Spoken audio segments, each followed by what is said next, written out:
Who the fuck you wanna be? Like me, your black superhero. Got enough zeros to hire Bob Shapiro. Your Honor, I'ma have to get. All right. Hey, peace, love, light, and life, y'all. Hey, it's your boy Tezlato, Big Tezlato. Welcome back to Sessions, a podcast where we build, chill, and some more shit. Hey, I'm your host, Tezlato, and today I have a legendary guest. I'm chilling with Herman Hurston, the one and only. Now, Herm is a gentleman that I've met, and we hit it off. I would like to say that we hit it off. I feel like he's a really good guy, has some really good energy, and I said that I wanted to have him on the show. So, I mean, Herman is a veteran, a comedian, Yeah. just a man of many different hats. But he's a local legend here in the local area. So it's gonna be interesting getting to know him on the show today. But yeah, Herm, go ahead, introduce yourself, man. Let the people know anything, any way we can contact you, your Instagram or your handles or anything like that. I'm ready to chill, build, and some motion. Yeah. That's what I'm ready to start first, Okay. So, man, it's like I'm like this. Just check me out. I'm her, man. You can pick me up on. I don't even know how to tell you how to hit me on Instagram and Facebook and I don't. I've been around so doggone long, man. It's just I get with people. You know what I'm saying? They know how to get at me. And it's like coming up very soon. I have a partner working with me. I don't even gonna put their name out there, but I have a partner working with me who's putting together that portfolio and that what do they call that? What did you say you needed? What's the short part of the portfolio? The electronic press kit. There you go. Yeah. Press kits. See, I don't know nothing about nothing. Yeah. So all that stuff's coming. I'm just going to get with herbal marketing, real herbal marketing, health herbal marketing, along with what we do. And that's going to be at 207 Auburn Avenue in Chesapeake. And that's at the Herbal Market Wellness Center Okay. with Dr. Jamal. And we can help you with health needs, man. That's really what's important, That's why I look at with WFWS, we are Future World Sport, It's helping from any design, what I'm saying? And by meeting you guys and seeing what's popping, I'm able to combine with, I always said I wanted to be able to combine an older cat with more youthful people. Yeah. You know what I'm saying? That are doing things by design of success. So when you mix the people who are doing things by design of success from several different generations, then you build a whole unit of success. And see, that's what people don't understand. Yeah. So that's basically, that's basically how I can tell people, get at me, man. Yeah. And like I said, if you want to get at me, really, they can get at you to get to me. Right. You see what I'm saying? Because I really don't deal with people Right. unless it's like, I guess church people would say it's someone's called to meet me. Yeah. I have no purpose to really meet you. Yeah. You know what I'm saying? My new word is Wimbanyama, and I'm a Wimbanyamas. What language is that? Well, it's African. Wimbanyamas. Well, and you look at it like this. You say Wimbanyamas is a person full of love. A person that you're fortunate enough to meet and fortunate enough to have as a friend. That's a Wimbanyamas. Got it. See, and people don't see, people say, what is Wimbenyama? You're going to find out Wimbenyama is going to be, the name is going to be ushered in through an 18-year-old, 7'5" phenom center coming to the NBA from France. All right, his name was Wim, W-E-M, Ban, B-A-N, Ya, Y-A, Ma.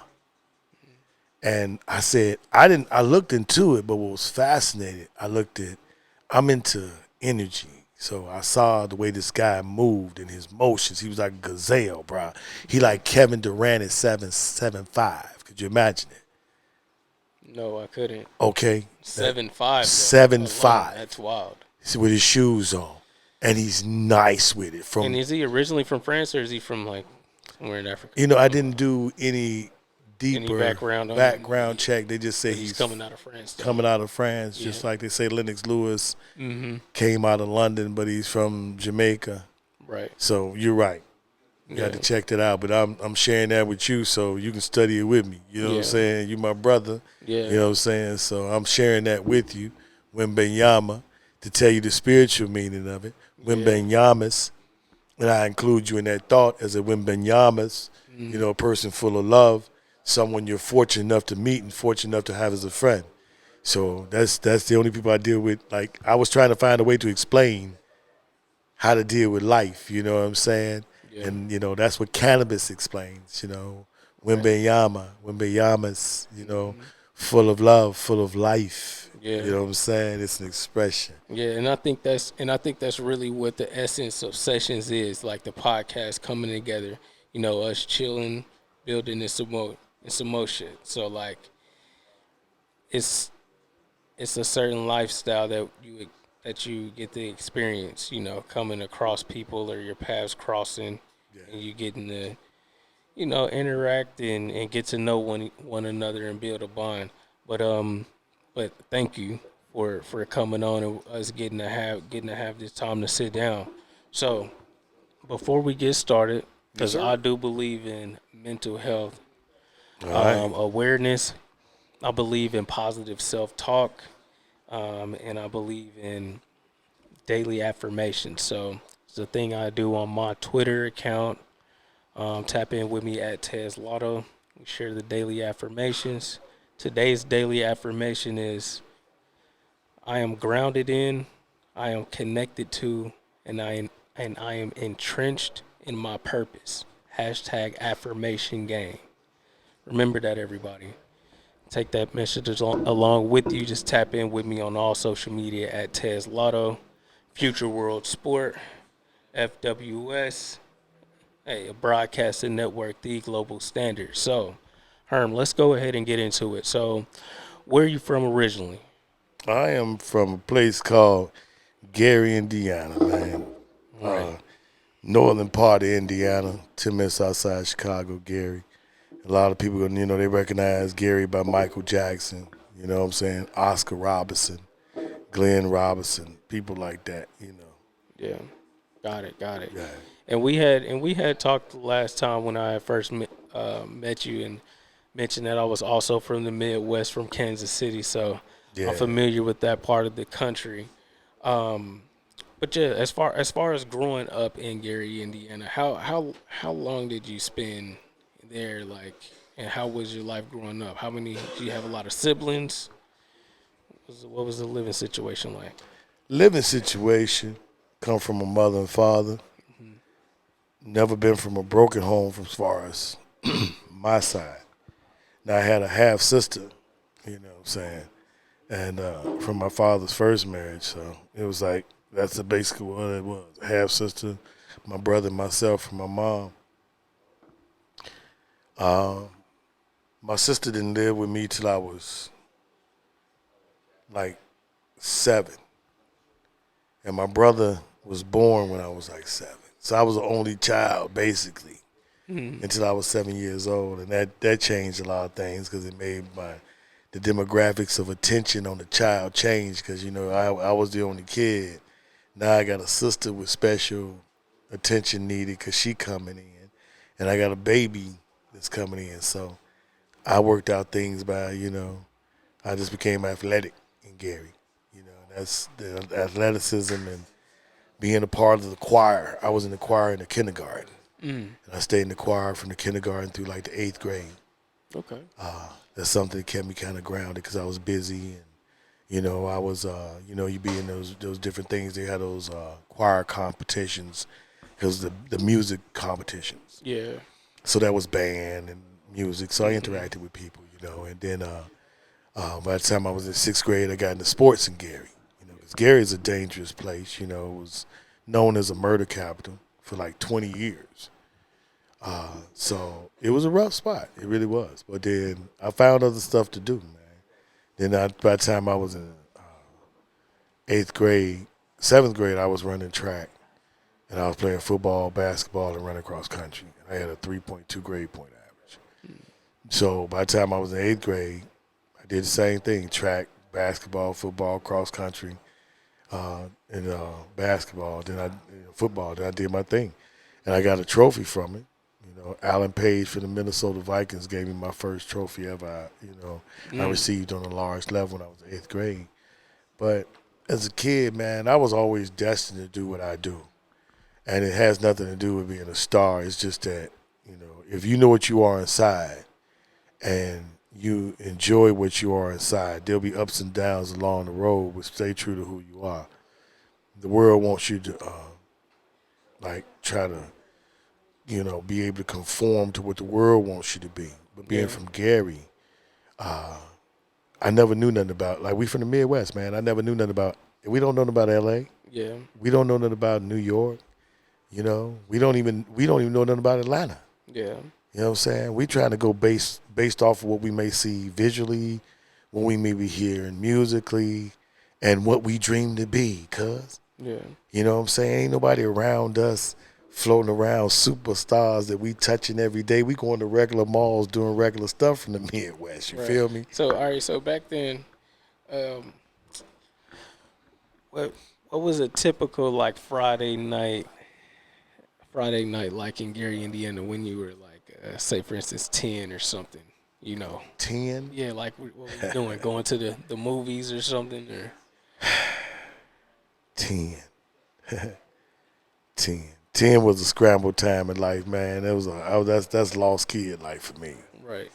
Trying to fit in, you know what I'm saying? And so 10 years old. Or maybe as a teenager, you know what I'm saying, when you start getting a little bit up there and age and start moving around a bit. Well, I'm going to be real with you. All of it from 10 to whenever, when I was in Gary, it was about me smoking. I was smoking weed at 10. Okay. So yeah, that really leads us into really what the conversation is going to look like, which is, this is, everybody knows I'm Tezlato, so avid home grower, hello, cannabis rights activist, and just someone that is a proponent for the plant, for cannabis lifestyle and everything. And beyond. Yeah. So all of that. So when was your first time smoking weed or indulging in the plant? I was with my play cousin named Bug. I was 10, he was 13, and I remember he said, "Look, cuz, you want to smoke some weed?" I ain't know, of course, I'm trying to be cool. We in Gary. Yeah, man, what did you say, cousin? Yeah. He said, "Oh, cuz, I'm going to introduce you to some weed." And he had it on some flavored zigzag papers. And we was smoking on a flavored zigzag? Yeah, flavored zigzag. And you break it down, and we was smoking on banana zigzags. And what, if you don't mind me asking, what year is this around? The 70s? 77, 76, 77. Okay. 76, 77. You know what I'm saying? Yeah. It was about that time where we was flavored rolling papers. Yeah. Y'all heard it. Heard that, folks. Flavored rolling papers, man. They had banana, late 70s, grape, a cherry, strawberry, a chocolate was definitely what they had. And then in the papers, when you lick the papers, it tastes like the flavor. It was like they had sprinkled something on it or something. It was like it was soaked in it. It was crazy. Yeah. And it'd be the color. That was the flavor. Okay. And we smoked it, man. It was like, and back then, I'm telling you, herb was different. Okay, I don't care what we got today. You remember that first type of herb that y'all had, man, that y'all smoked that time? Yeah, it was like, what was it? It was red hair sesame. I've heard that name before. It was red hair sesame, because back then we had red hair sesame, we had Acapulco Gold, we had Arizona, they had Hawaiian. That was the main flavors. Then you had people had Thai stick, chocolate Thai. Those were the basic flavors. Then they just had weed because back then we had season. Yeah. Man, I wish I could have some of those seeds. You very rarely found herb that didn't have seeds. I'm talking about you had a bucket of seeds, but that's when you smoked everything. See, and everybody, I used to get higher off the bud with seeds in it than I get with this what they call exotic. Yeah. Okay, I'm talking about we used to get effed up. Okay, What? I mean, listen, I'm talking about eyes so red. More than the za. Yes, this I don't know what this is, man. Listen, man. When you can take and roll a joint, not these long ones, or regular tops, and you take a single top, not double up, single top. It's a top paper. That's what. Top paper now. Top paper. The yellow pack. Yeah, Folds over with the top rolling on it. Yeah. And you sprinkle some herb on it, like 2 layers. And I ain't talking about no fatty. I'm talking about a pin. A little, yeah. And 3 cats get so high, you got to put it out, and it's still like a fourth of it left. And I'm talking about you are blowed out your mind. And people say, Herm, you tripping? No, I'm not. It was a different quality of herb. Whole different quality. It didn't take as much. You didn't have to dang gum to get lung cancer to get high. Yeah. So the red hair cess, like what did that look like? What was it? What did it feel like? What was that all about? Red hair cess. Let me tell you something. You can have anywhere from red hair cells to look like it's moist and good like y'all's are, all the way to some stuff that it came out of a packaging somewhere that's hard as a brick. Okay, I'm talking hard as a brick. You had to break it apart with a damn hammer just to get the bud apart. So the red hair cess it varied in quality. So it was some good, and then it was some not. It all got you high. But it all got you there. It got you there. But it just came in many different forms. But it was red hair cess. It was red hair cess. Same thing. Okay, so as you started to progress in the weed, like, so was your parents okay with it? Did they know? Nah, my parents was Christian folks. Okay, so they was Christian. So sign my name on the Christian Jubilee. What is that I smell? Okay. What is that I smell? Mm-hmm. Okay. So you started at 10. Did you continue, or was it like a one-time thing and you later came back to it? No, I started smoking weed at 10. And you was on it. I was on. Right. So. Okay, so what did that look like back then? You and all your buddies getting together, like just hustling up some funds and putting in on a little something, or what? I don't know why, but see, back then you could hustle different. You know, you got to think, back then we went through the time of hustling bottles. Mm-hmm. See, in Gary, people threw trash out around, so all you had to do is find you a little cart and pick up the bottles they was throwing away and throw them out. I mean, wash them out. Yeah. Every bottle was 10 cents. Yeah. So you talking about 10 cents a bottle? I ain't got to do nothing, man, but pick up bottles. You feel what I'm saying? I'm smoking today, B. Right. I can find me 30 bottles today, cuz. Yeah. You know what I'm saying? I can find me 100 bottles today, cuz. And if it's 10 of us doing that, we gonna. Yeah, we got our stuff. We good. But back then, that is a different hustle. It was allowances then. You know, it was different. If you had, I was lucky enough. Sometimes my parents they just gave me a little loot. Yeah. You know, my mama didn't give me a whole bunch, but I kept my couple dollars. My $5 was big back then. Somebody give you a whole $5 bill was big. You know, he give you a 10, you balling. Yeah. So I would save my money, man. I would save my money. I was copping at the liquor store at 13. Copping liquor? Yeah, I can go to the liquor store at 13 years old. What was y'all drinking? Rose and Wild Irish Rose, Lightning Creek,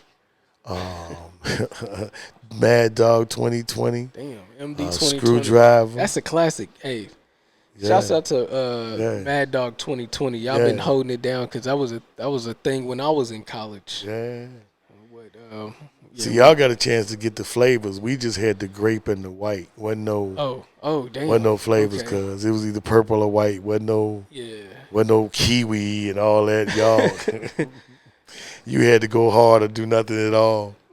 So when did so how long did it go before your parents found out you was smoking? My parents found out I was smoking when I was they been knew I was smoking, but they wasn't sure. So I got really tore up one day. I got caught red-handed, you know. Yeah.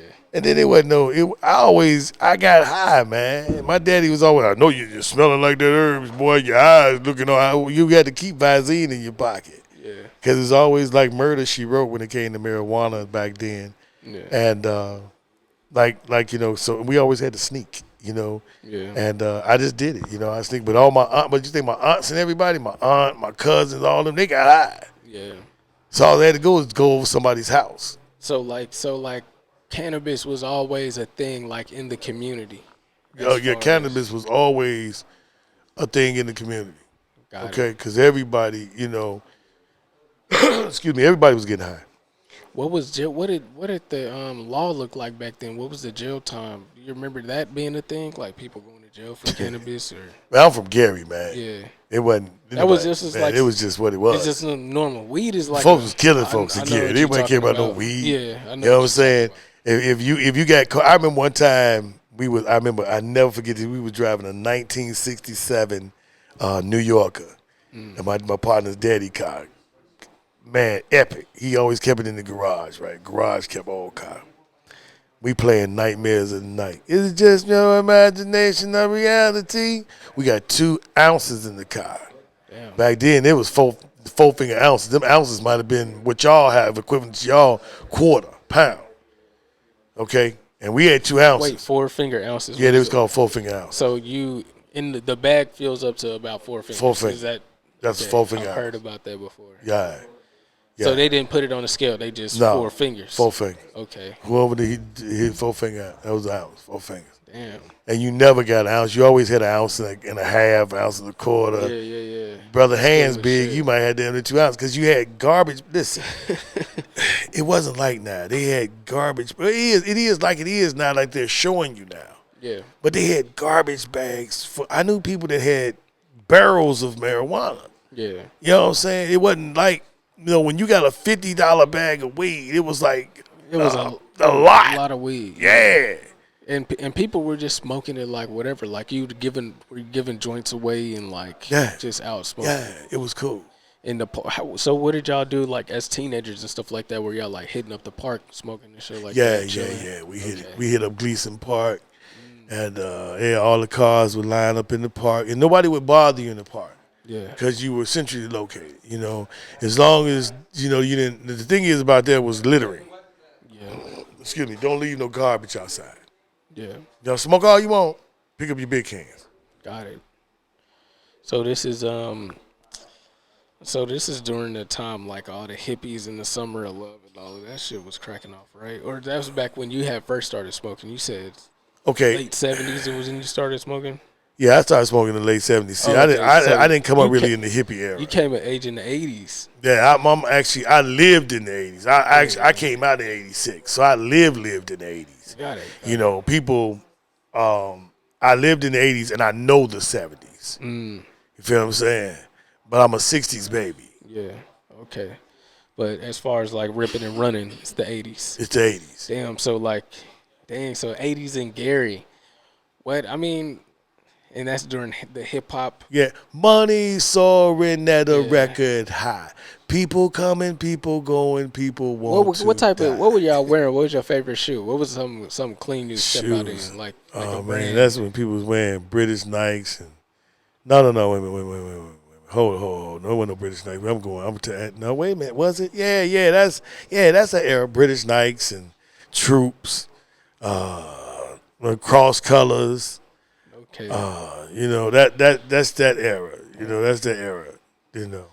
80s and okay, so that's the crack era epidemic going on and stuff like that. Yes, as I was well. wearing K-Swiss just like I'm wearing now. I rock K-Swiss. All white K-Swiss. I wear K-Swiss. Period. Yeah. I've been wearing K-Swiss for years. That's what I wear. Okay. People was rocking Shout out to Nikes K-Swiss. and things of the sort. It was like it wasn't even real to me. Coming from a poor brother from the hood, I couldn't see spending $70, $80 on a pair of shoes. It didn't make sense to me. And people say, man, you don't understand. I couldn't. I was a kid that didn't know. You know what I'm saying? Yeah. We didn't come from that. Sometimes we had shoes back then that came from the grocery store with the string in between them with the little tag. Yeah. So you say, what's the name of them shoes? You ain't Shoes. them on until you get to the house. Yeah. Yeah. Word. Yeah. So what? So as you was coming to age, like in the '80s and stuff like that, was you involved in any hustling or anything street culture, or did you pretty much stay to yourself? Was you in school? Was you still an Man, athlete? Gary was street culture. It ain't no. It's like this. You tested from a little boy going to school. If you show any weak, Gary to me was like living in jail but being free. Yeah. Okay, I don't think it's fair for people to have to live that way. You know, Gary had his talents and things of the sort, but Gary was a dangerous area. To me, it was like a damn test because it was like I don't even know how you could have children and people going through the things that they were tested to in Gary.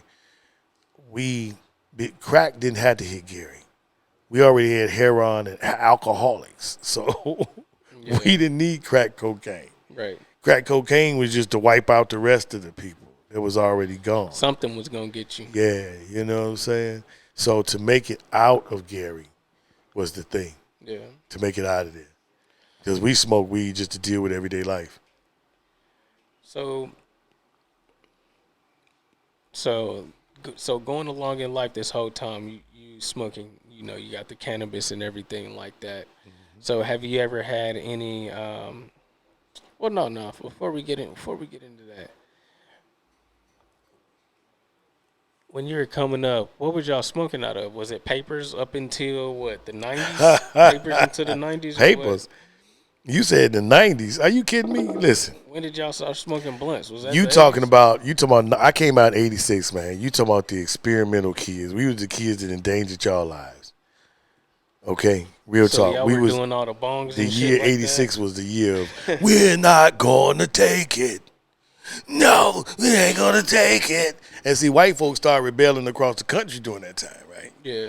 And we were already like in that rebelling state any fucking way. Now the rest of the country is saying the same thing. Yeah. Now we like, okay, we going to school, but we ain't gonna be A students. Yeah. But we gonna make it out of school. Yeah. Okay? Period. Which was, it was rebelling. We wanted to know more. You know what I'm saying? So that's the classes we came out of, people rebelling and knowing more and trying to change shit and trying to make things different. So for us smoking herb and us doing our thing, nobody could stop what this class was doing. Yeah. This is the class, these the first kids was talking about, I don't give a fuck. That's the first class of I don't give a fuck, 1986.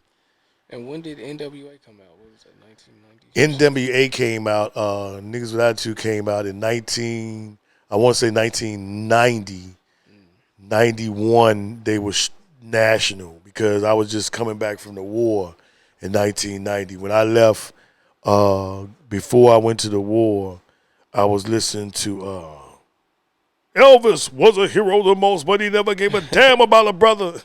Public Enemy. I was listening Shout out to Chuck D. Yeah, I was listening to Public Enemy. Yeah. And when I came back from Desert Shield, Desert Storm, I was listening to NWA. So when you graduated high school, you went directly into service. Yeah. So I uncovered something that said that you potentially, or you went to the Air Force. Yeah. Before you went to ultimately the Navy. Yeah. Okay, so all right, so what happened? You come out of high school and take us through that. I came out of high school. I went to a recruiter before I came out of high school. I had signed up for the Air Force when I was a junior in high school. Yeah. The summer of my sophomore year, I signed. You could sign up early to go into service. I knew it wasn't nothing. I mean, if I honestly went to college, coming from Gary in my background, honestly, I fear that somebody's daughter would have had to sell her body to support my habits of life. I feel that somebody's kids was gonna be, you gonna get some dope because this is my mind frame. Yeah. I mean, school is on my mind and all this stuff, but how am I gonna serve my pockets? Yeah. You telling us, hey man, you're a great guy, you're one of the best athletes, you can go to college. I'm like, I don't fit in college. I'm a brother from a hood. How will I fit in college? Explain that to me. Well, let me tell you this and let me tell you that. Let me show you this and let me show you that. I guarantee you it ain't gonna fit. Cause we fake to be what our parents want us to be and we show them what they want to see. Yeah. Your parents don't really know you. Your parents know what you allow them to see. And that's keeping it 100 with everybody. So depending on the division of your darkness is the division of the reality that you show your parents. Did your parents expect you to go to college? Is that what they're hoping for you? They were hoping for that. I knew I wasn't going to college. I told my mother and father, I said, college is useless. Did you know you was going to the military though? I signed up for the military as a sophomore in high school. Okay. So did they have the program, the ROTC thing then? I ain't do no ROTC. Okay. I was an athlete. I ain't had time for ROTC. I was already committed to too many things. But you signed up as a sophomore in high school, and it just let them know, hey, when I get out, I'm coming straight to y'all. No, I know when I get out, I'm already signed to y'all, and I'm going to the Air Force. Or something? I'm going to the Air Force on September the 8th of 1986. I knew in 1984 that I was going to the Air Force in 1986. Okay. So okay. Yeah. So what ultimately happened that you weren't finishing your time with the Air Force? With the Air Force? Yeah. I got into a little scuffle, a little incident. So you put your hands on somebody? A little bit. Was it a fellow soldier or was it like a higher up or something? Yeah. See, when people want to call you out your name for no reason, sometimes you got to put hands on them. It's just necessary. I was not from an environment to understand that you're going to say what the heck you want to say to me and I'm supposed to just stand there. I didn't understand that. So it wasn't like a drill sergeant type of situation? It was another soldier. Oh, it was somebody on your level. Talking crazy. I wouldn't do it. I don't mess with, man. Let me tell you something. With the military, you can play with a higher level authority if you want to. Right. Especially putting your hands on them. You just asking for permission to get beat down for just because they have the authority to. You already signed your life away to these folks. Yeah. You cannot just act a fool once you're in there. Yeah. But no, a white dude called me a nigga, and I didn't like it. Damn, I was hoping it wouldn't be a situation like that. Yeah. And then There's a lot of that in the military. Yeah, back then, yeah. You got all these people coming from different places, man. Right. Some white people, man, ain't never seen black people. Like in real life. In real life, ain't never seen a black person. Still in parts of the Midwest, you got white people that have never seen or interacted with black people. Yeah. Real talk. Yeah. And we say, "Oh, you kidding me?" No, man. Yeah, no, we're a small percentage of the country. I know a lot of times black people, us living in our areas, like say for instance the Chicagos, the Garys, the Kansas Cities, all of our cities that we live in, it's like we live in a dense population of black people, so we take it for granted. But like everybody, we're only 15% of the population overall, and it's like 350 million people in this country. So like there's places where it's no black people. Black people. Like, yeah. So and there's parts of Indiana, different world. Yeah. That they've never seen black people. Yeah, I would imagine. Ain't that where they started the KKK or something? Hello, the home of the home of the KKK. Now, when you go to Indiana, what parts of Indiana do you know that are black? Naptown, Indianapolis, Gary.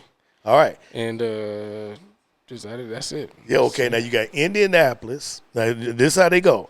Up top is Gary, in the middle is Nap, and down the bottom you have Evansville. That's a good one. Yep, Evansville, Indiana. Now those are the three parts you can find black people gather. Outside of those three parts of Indiana, ain't no Negroes. Yeah. If they are, they scattered. That's a large state. And you don't mind if somebody say, "Hey, boy," and you fine with it, because you fine with it. But that's Indiana.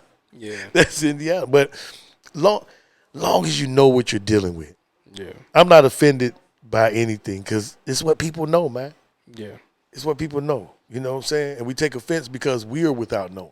Yeah, I think it's very interesting. Just like Middle American culture overall is very interesting. Like the sticks, like me being from Missouri, and it's been basically the similar situation. We only have Kansas City and St. Louis.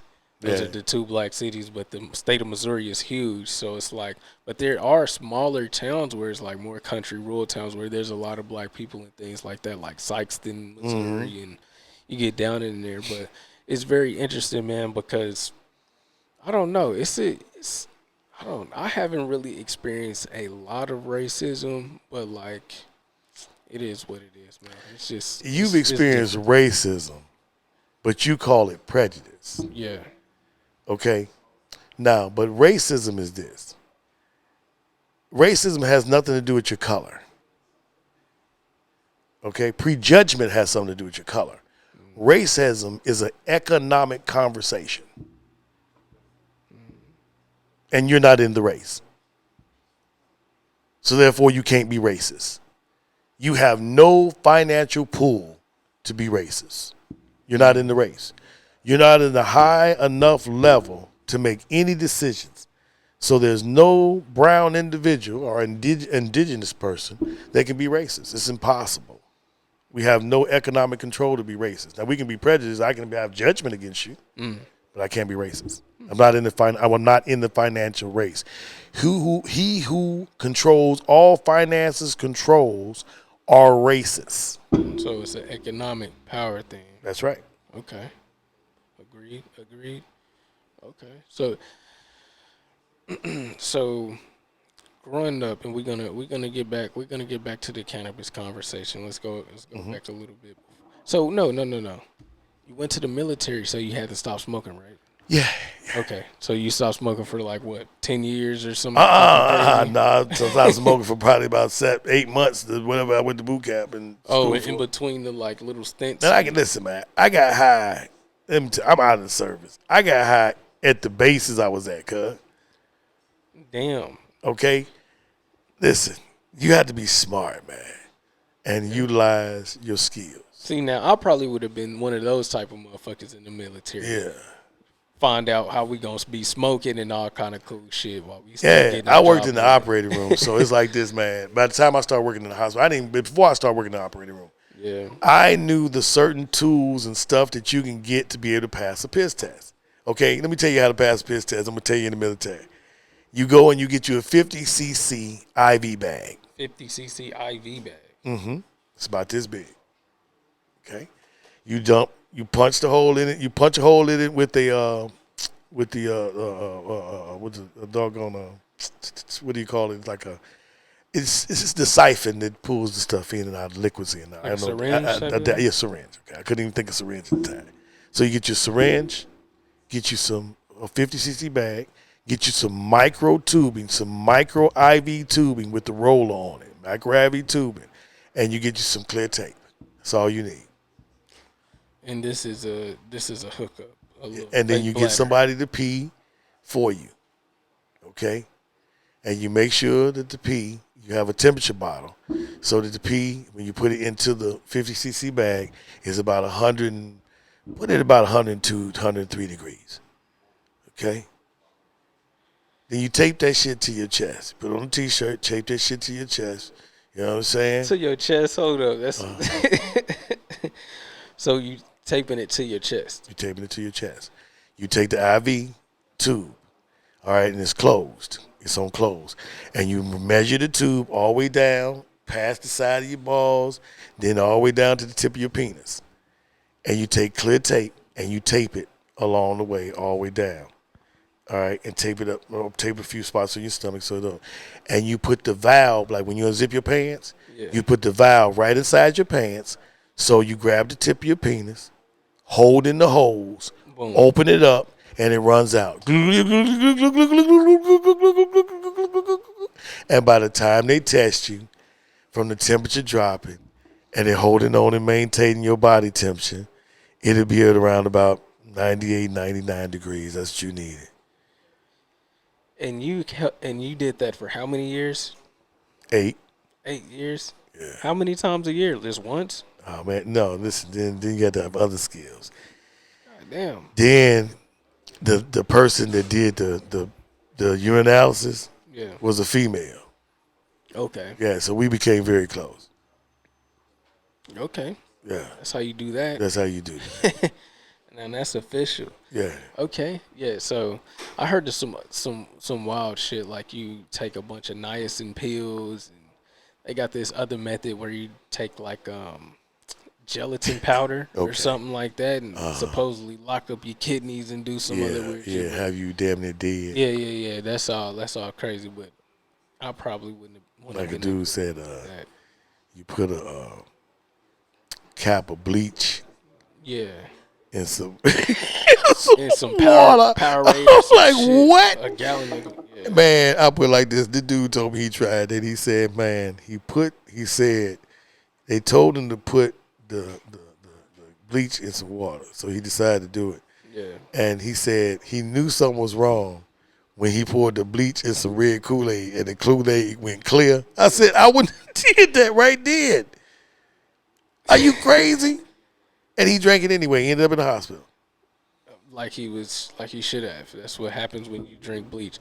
All right, so you use the same method so for the Navy and for Air Force? I didn't have to use the Air Force. I wasn't in the Air Force long Wasn't enough. there that long enough. I was on the Air Force like 6 months. Yeah, okay. What ships were you on in the Navy? Never been in the ship. Never been on the ship? Never been on the ship. Oh, I that's what's served with 2nd FSSG, 2nd Medical Battalion out of Camp Lejeune. That was the Marine Corps. I was with the Marine Corps side of the Navy. Okay. So the Navy and the Marine Corps all one. Yeah. But I'm just a navalman. But I was when I went to the war, I was with the Corps. Yeah. Yeah. Okay. That's what's up, man. So let me see here. So as time is progressing on, like when did you start smoking blunts? Because I see you roll blunts now. When did you start smoking blunts? My brother introduced me to these. See, my brother came out of high school in 92. So around my 92, 93. Yeah. So that's your favorite way to smoke is out of blunts? Preferred method of smoking? But yeah, this is a herbal wrap. Oh, that's the herbal wrap? Yeah. Okay, what is that? What is it made out of? Hemp? Hemp? Okay. Oh, yeah. Definitely got to try that. Yeah, I only smoke hemp wraps. Oh, okay. Tobacco, I don't like tobacco. Tobacco, you become addicted to the tobacco. It ain't the weed. You're addicted to the blunt. Yeah. Yeah, it do give you a little, it's a different feeling. That nicotine give you like a little. And then sometimes I just stop smoking any type of wraps, period, and just smoke out of the pipe. Yeah. Yeah. And then sometimes I just need to chill and just eat edibles. Okay, take the body high and everything. Yeah, I had Give your lungs a break. I had some oil the other day. That shit was super good. Body high put you to sleep. Yeah, how do you ingest it? Yeah, put it on some chocolate in it. Oh, yeah. Yeah. I make that. Oh, okay, you do? Out of what, coconut oil or? I can make it out of any oil. Out of any oil. As long as the oil. What's the best oil, though? Depends on what you're doing.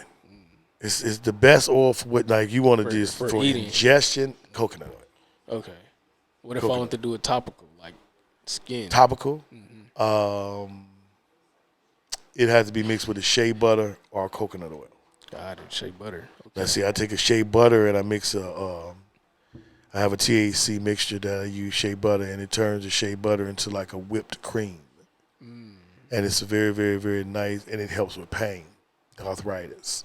Nice. Yeah. Nice. That's what's up. My family got a shea butter company. Shout out to sheabutternetwork.org. Hello.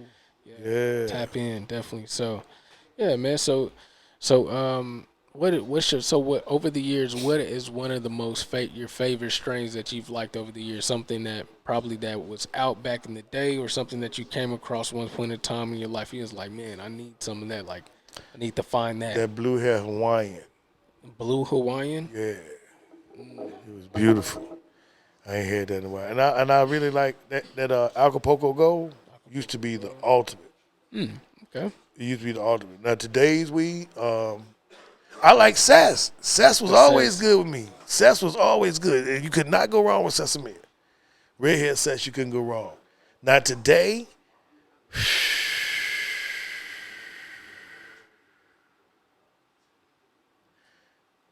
I like different strands of runs. Okay. So runts is it's a go-to, but different flavors of the flavors runts. of You the know, if it's a variation of the runts, you know you can. If I want to relax, I'll give me some runs, variation of runs. Okay. You know, I'm not a gelato fan, Not a gelato fan. but a gelato do-si-do I am. Okay. Gelato body dosi. Yeah, because it blends right. Got it.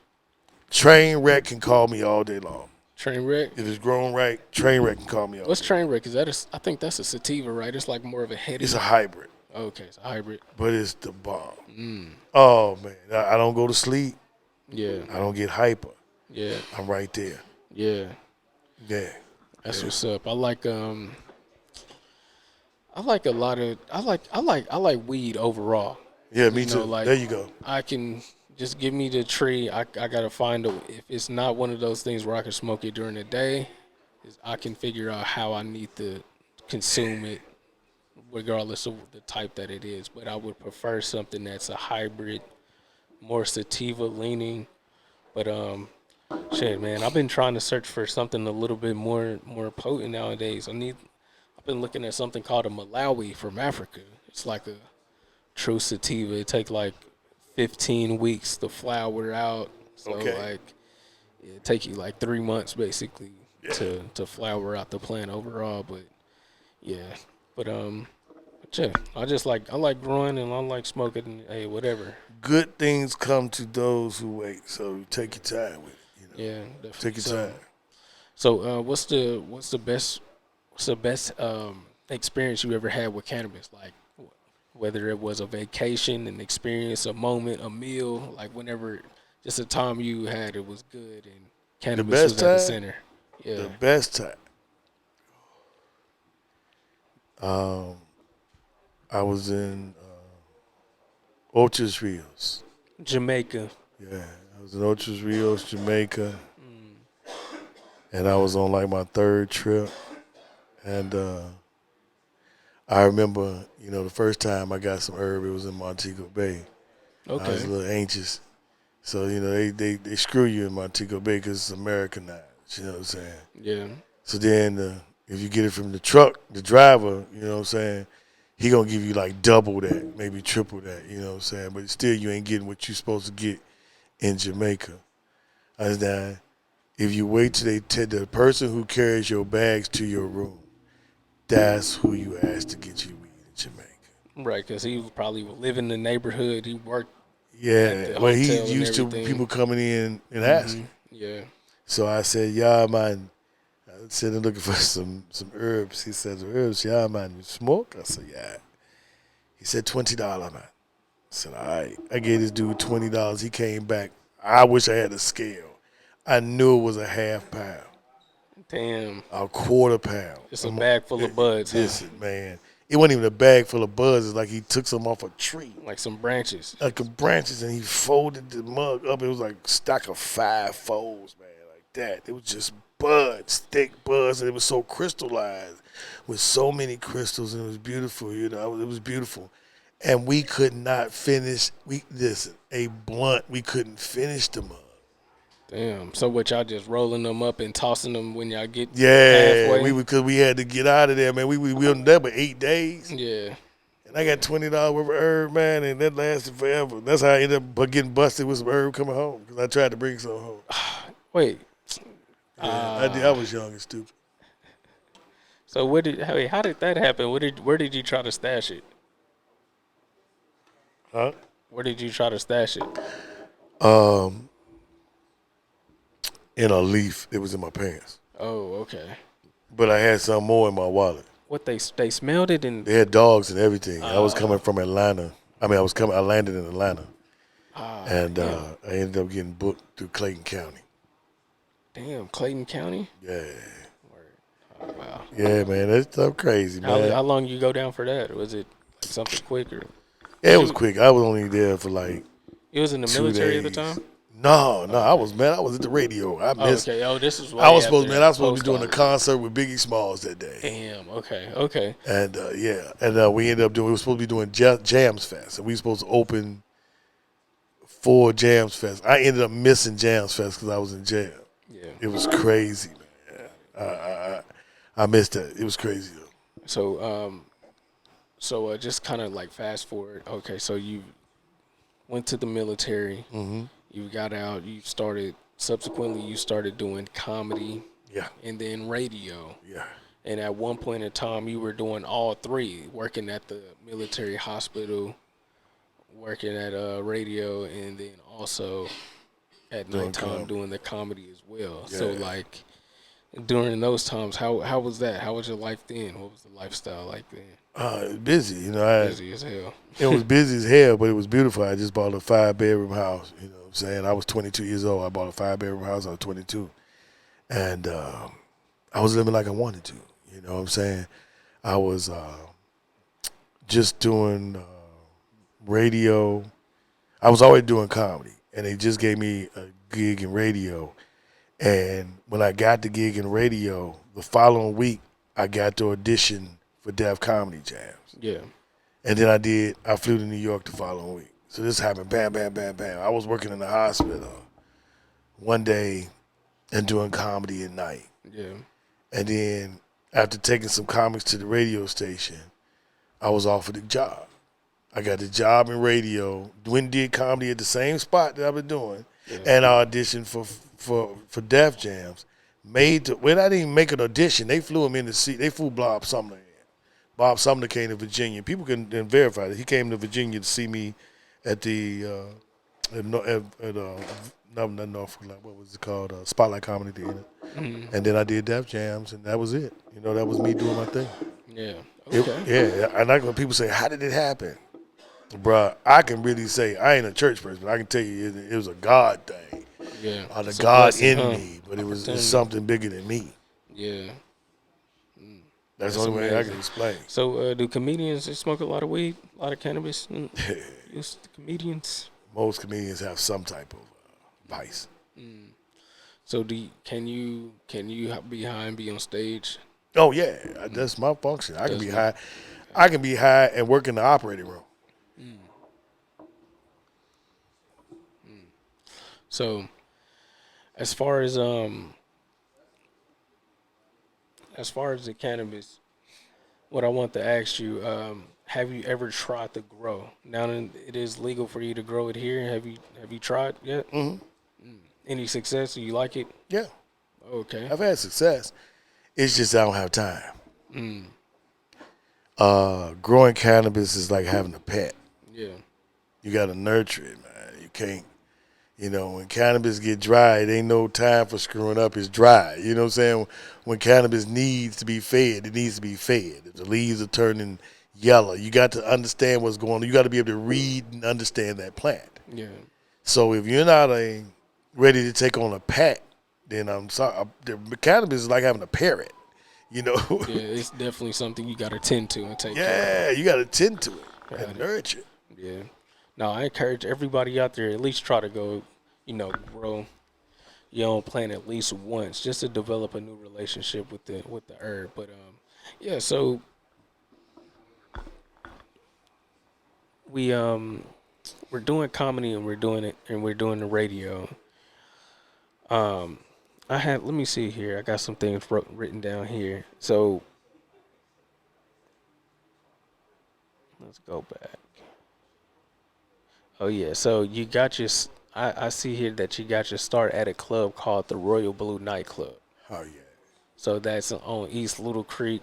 Yeah. That's in Norfolk. Yeah.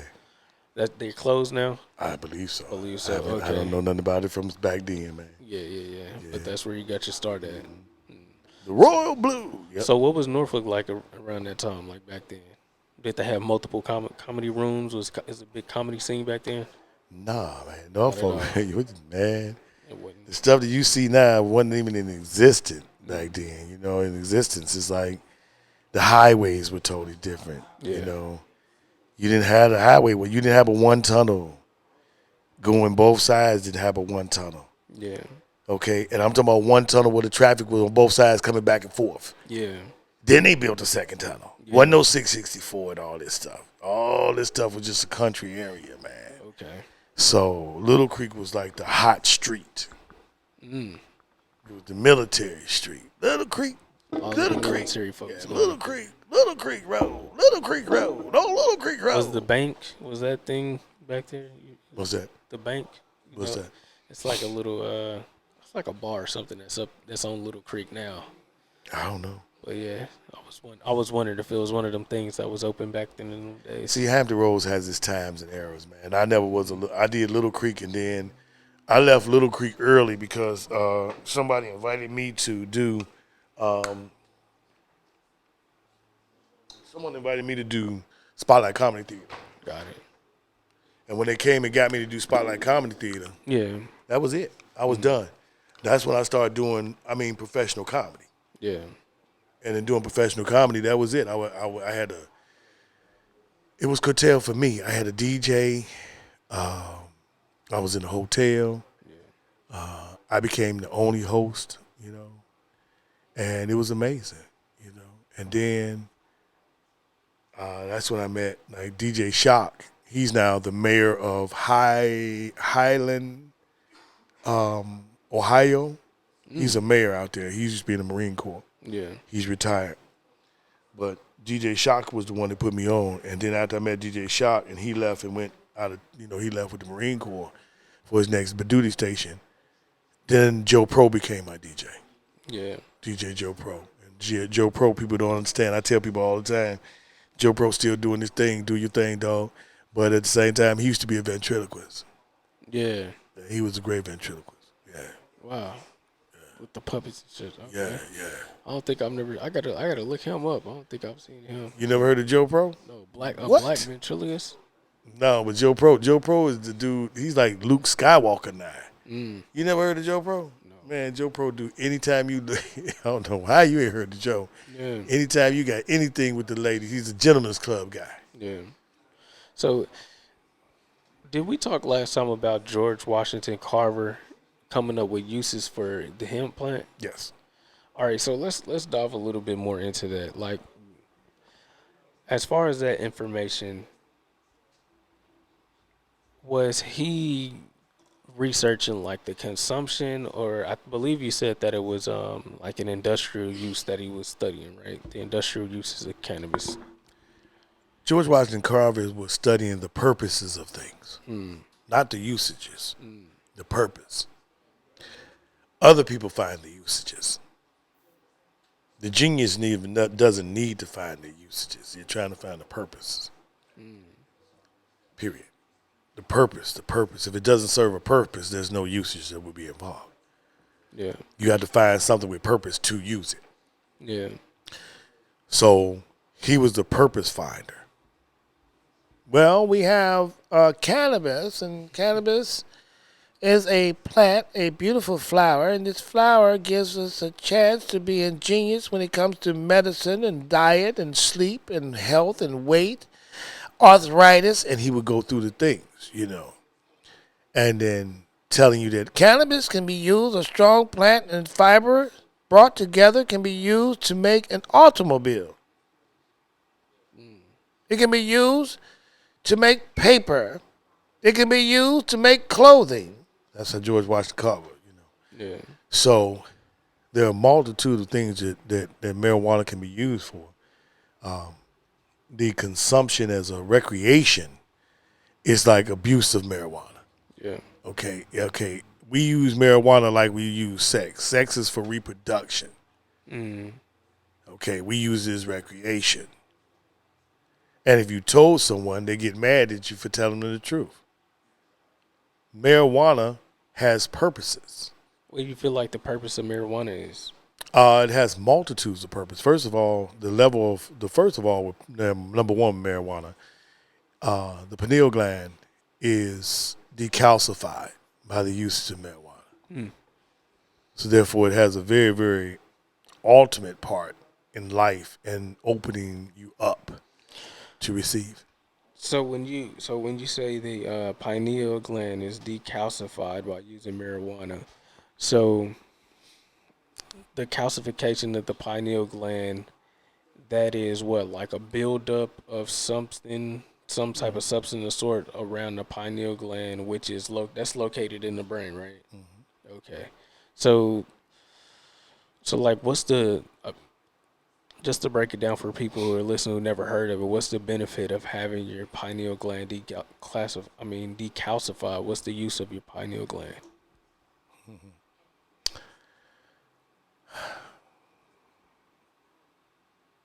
to see you,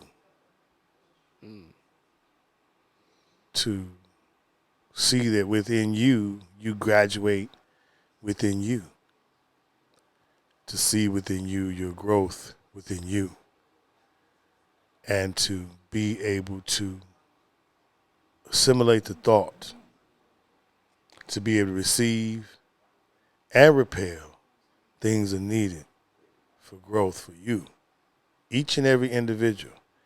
See, we all taught how to come together in a pattern, so that we can hold on to one another and be okay. But to be truthful, we all stand individually. We all stand individually. And as an individual, that's what it helps do. It helps you decalcify, to see who you are, to understand who you are, to become one with self, and to gain love for self, to have harmony with oneself, to gain tranquility with others, to be able to love yourself. This all comes from that. Most people, each and every day, we smoke and we get high of some type of sort. I don't care whether it's we like to run, we like to exercise, we like to drink coffee, we like to smoke cigarettes, we like to do heroin, alcohol, crack, cocaine, because we're lost. We don't like ourselves. Yeah.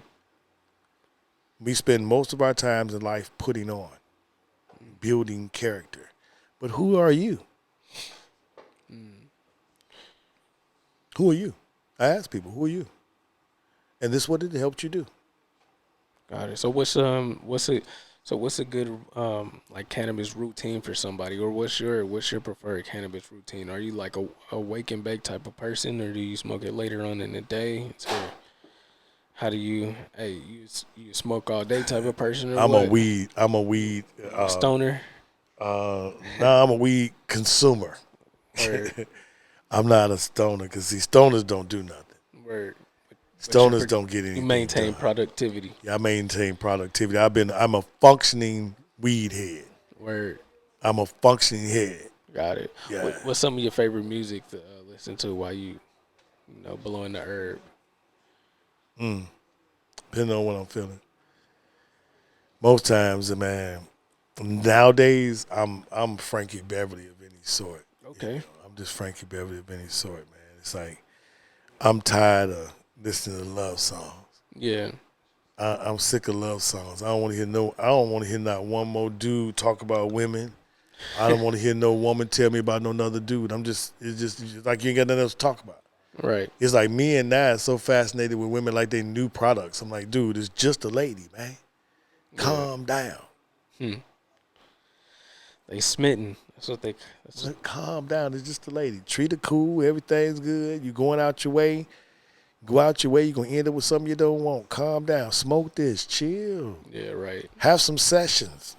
Right. Just have some sessions. Hey, just roll up a little bit. But yeah. So yeah, man, I think that was it. We had a good little episode, man. I pretty much got through all of my cannabis format, just getting to know you and just asking more questions about cannabis and your relationship with it. That's kind of the purpose of the show, is to get to know people and ask them, questions around cannabis, because now that cannabis is going legal globally, we want to introduce people to the conversation of cannabis overall, and just let people know there's everyday people out here who consume the plant. People who have done, great things for the community, such as yourself, legendary people. With you being a veteran, a comedian, a radio legend in the local area here. But yeah, before we go, is there anything else that you want to tap in or make light of as far as like the herbal business that you have coming up? Did you want to touch on that again and just let people know where we can find you going forward? Because we are gonna do more work with you up here at Community Love and everything. So stay looking out for that. Yeah, because when it comes to health and awareness, we're Herbal Market Wellness Center, and it's like this. It's at 6723 Auburn Avenue in Chesapeake. And it's like this, man. Mental health, man. You go over there and get you some doggone herbal care for mental health and any other thing you need it for. We have to be in tune with what's going on with us. We spend so many time going to doctors. And what is the number 3 reason for death on the list, they say in America, malpractice. The same individuals to heal you are the same dead people placed there that will kill you. Okay? Pharmaceuticals are a part of this malpractice. Is number one? No, it's number 3. Number 3. It's number 3. One of the top 3. Yeah, because you still got smoking, and you got a lot of, I don't even know what the top 2 are. Yeah. I know smoking is one of them. But if you look at what's happening, man, we as a people have to get a grip to ourselves, man. And herbal health is something we have to find out about so that you can go back to a way to cleanse your body. Fix what's going on with you guys. Talking about, man, my prostate ain't right, and I'm impotent. I can't. Well, if you're so worried about it, do something to live differently. Yeah. We're not living healthily. So y'all want to get her find out about herbal health, holler at Herm, and it's herbal wellness. I'm sorry, herbal wellness market right there. So we're doing a doggone thing. So that's about it, man. That's about it that's going on, man. Okay. All right. No, we definitely going to check you out and continue to support. But, yeah, I want to say thank you for coming on. Thank you for joining me. FWS, Future World Sport. Oh, yes. Broadcasting Network, The Global Standard. It's been another episode of Sessions, a podcast where we chill, build, and some more shit. I am your host, Tezlato, Big Tezlato. I want to say peace, love, light, and life to everybody. Thanks for supporting. We signing out.